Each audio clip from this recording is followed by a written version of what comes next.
Hey YouTube, welcome back. Today we continue our series in JavaScript fundamentals. In this series, we'll try to answer the questions that you may face in any JavaScript interview.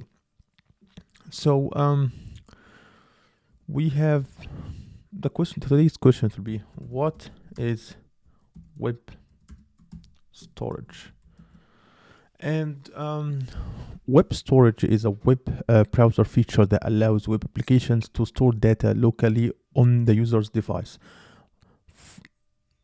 For example, if you are a user that going to a website like Amazon and you try to save, you log in, the web storage, the Amazon maybe will store your token in the web storage, in your web storage. And you can just use it every once in a while and so on.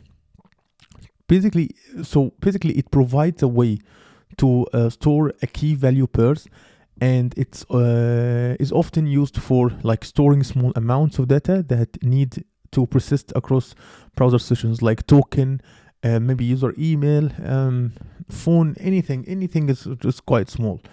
The web storage is accessible from JavaScript and is divided in two main mechanisms. We have the local storage and the session storage.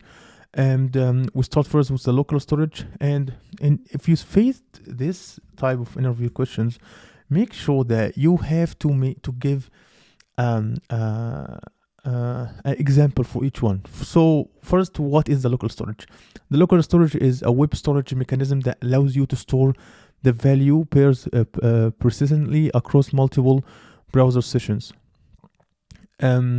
Also, the data stored in local storage remain available even when the user closes and repawns the browser or navigate away from the current page. Also, the stored data is associated with a specific domain and is available across all pages from the same domain. Lastly, it has been relatively larger storage capacity compared to the session storage. Let's try to code it. So basically, you can just access the local storage by local storage. For example, that set item name equals to John, and you could just have like const, maybe like username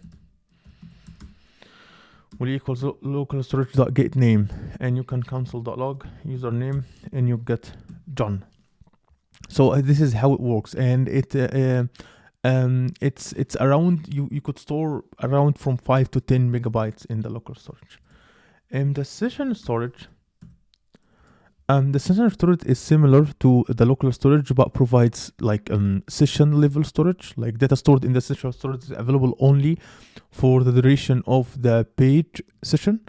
The stored data is associated with a specific window or tab, and it's not shared across different tabs or windows from the same domain.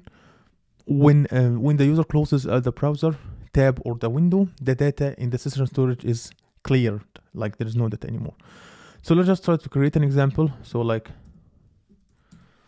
I will create like session storage dot set item. Also like let's make something different here. So I could make like, I'll call it cart items, and I would make an object. So how we can make an object? I'll make like JSON, because you only allow to store strings. So JSON.stringify this array, and I could make const cart items. It will be JSON.parse session storage.get item cart items. I could console.log cart items. I'll get apple and banana. So the web storage is commonly used for various purposes. For example, the web storage storing users' preference or settings.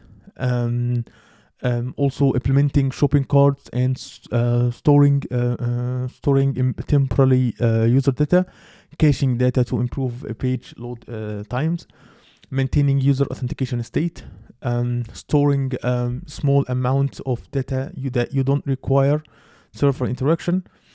So in conclusion, it's important to note that web storage is subject to certain limitation and consideration, including storage capacity, security, and the fact that it's accessible from the client-side JavaScript. Sensitive data or crucial application state should not be stored in the web storage, as it can maintain manipulated by users or potentially cleared by the browser.